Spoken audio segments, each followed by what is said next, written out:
नमस्कार शेतकरी मित्रांनो, मी संदीप चौधरी आमच्या मराठी कृषी संपदा या यूट्यूब चॅनलवरती आपले हार्दिक स्वागत करतो. शेतकरी मित्रांनो, आजच्या या व्हिडिओमध्ये आपण कुसुम सोलार पंप योजनेबद्दल माहिती पाहणार आहोत. शेतकरी मित्रांनो, आपण मागील बऱ्याच 7 ते 8 व्हिडिओमध्ये मागील त्याला सौर पंप योजनेबद्दल सविस्तर अशा प्रकारे वेगवेगळ्या भागामध्ये म्हणजे वेगवेगळ्या मुद्द्यांची वेगवेगळी माहिती प्रत्येक व्हिडिओमध्ये पाहिली आहे. परंतु आजच्या व्हिडिओमध्ये जे काही शेतकऱ्यांचे कमेंटमध्ये प्रश्न येत आहेत, हे प्रश्न जे काय आहेत कुसुम सोलार पंप योजनेबद्दलचे प्रश्न आहेत. तर याच्यावरती आपण हा सविस्तर व्हिडिओ बनवला आहे. संपूर्ण माहिती पाहण्यासाठी व्हिडिओ न स्किप करता शेवटपर्यंत नक्की बघा. शेवटी व्हिडिओ आवडल्यास व्हिडिओला लाईक व चॅनलला सबस्क्राईब करायला विसरू नका. तर शेतकरी मित्रांनो, कुसुम सोलार पंप योजना या योजनेअंतर्गत मागील काही दिवसापूर्वी म्हणजेच जवळपास 2023 पर्यंत ऑनलाईन अर्ज नोंदणी सुरू होती. या योजनेमार्फत शेतकऱ्याला दिवसा 8 घंटे सिंचन करणे सोपे व्हावे यासाठी सोलार पंपचे वाटप केले जात होते. आता यामध्ये कुसुम सोलार पंप योजना ही जी काही योजना आहे यामध्ये बदल करून महाराष्ट्र राज्यासाठी मागेल त्याला सौर पंप योजना ही योजना सुरू करण्यात आलेली आहे. म्हणजेच कुसुम सोलार पंप योजनेऐवजी आता मागेल त्याला सौर पंप योजनेमधून किंवा योजनेमार्फत शेतकऱ्याला सौर पंपाचे वाटप होणार आहे.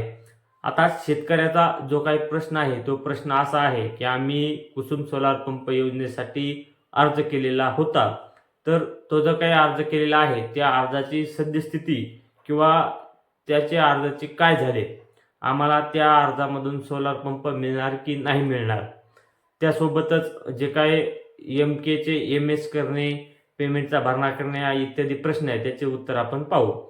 तर शेतकरी मित्रांनो, सर्वात महत्त्वाचा प्रश्न म्हणजे जो शेतकऱ्यांनी कुसुम योजनेचा अर्ज केलेला होता त्या अर्जाचे काय झाले.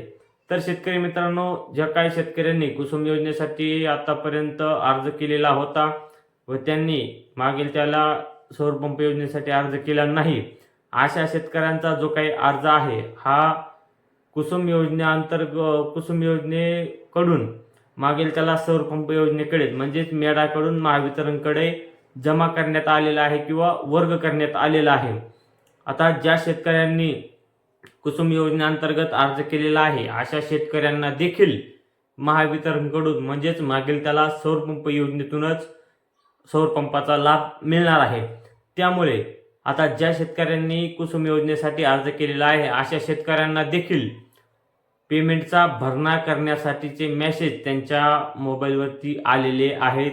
तर अशा शेतकऱ्यांना जी काही वेबसाईट दिलेली आहे त्या शेतकऱ्यांनी या मेसेजमधील वेबसाईटवरती जाऊन आपला MS नंबर टाकून व आपला पासवर्ड टाकून लॉग इन करून आपला पेमेंटचा भरणा करून घ्यावा, जेणेकरून तुम्हाला या योजनेचा लाभ घेता येईल. आता यामध्ये दुसरा प्रश्न जो काय आहे, ज्या शेतकऱ्याचे MKचे MS झालेले आहे अशा शेतकऱ्यांना पेमेंट करण्यासाठी जे काही अडथळे निर्माण होत आहेत ते अडथळे असे आहेत की मागेल त्याला सौर पंप योजनेच्या पोर्टलवरती हे पेमेंट शेतकरी करू शकत नाहीत. तर मित्रांनो, ज्या शेतकऱ्याला MKचे MS झालेले SMS आलेले आहेत किंवा पेमेंट भरण्याचे SMS आलेले आहेत अशा शेतकऱ्यांना त्या SMS मध्ये एक लिंक आलेली आहे. आपण त्या लिंकवरती जाऊन आपले प्रोफाईल लॉग इन करून तिथून आपण पेमेंट करू शकता. व तरीही लॉग इन करून ज्या शेतकऱ्याचे काही पेमेंट कंप्लीट होत नाही, काही OTP येत नाही किंवा वेबसाईट चालत नाही, हा जो काही प्रॉब्लेम आहे हा सर्व्हरचा प्रॉब्लेम आहे, वेबसाईटचा प्रॉब्लेम आहे.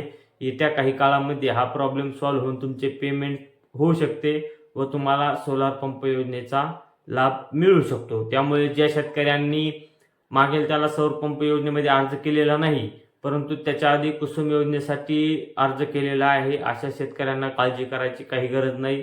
अशा शेतकऱ्यांना देखील मागेल त्याला सौर पंप योजनेमार्फतच आता सोलार पंपाचे वाटप केले जाणार आहे. तर शेतकरी मित्रांनो, ही माहिती तुम्हाला कशी वाटली हे आम्हाला कमेंट बॉक्समध्ये कमेंट करून नक्की कळवा. त्यासोबतच हा व्हिडिओ तुम्हाला आवडला असल्यास व्हिडिओला लाईक व चॅनलला सबस्क्राईब करायला विसरू नका. धन्यवाद मित्रांनो.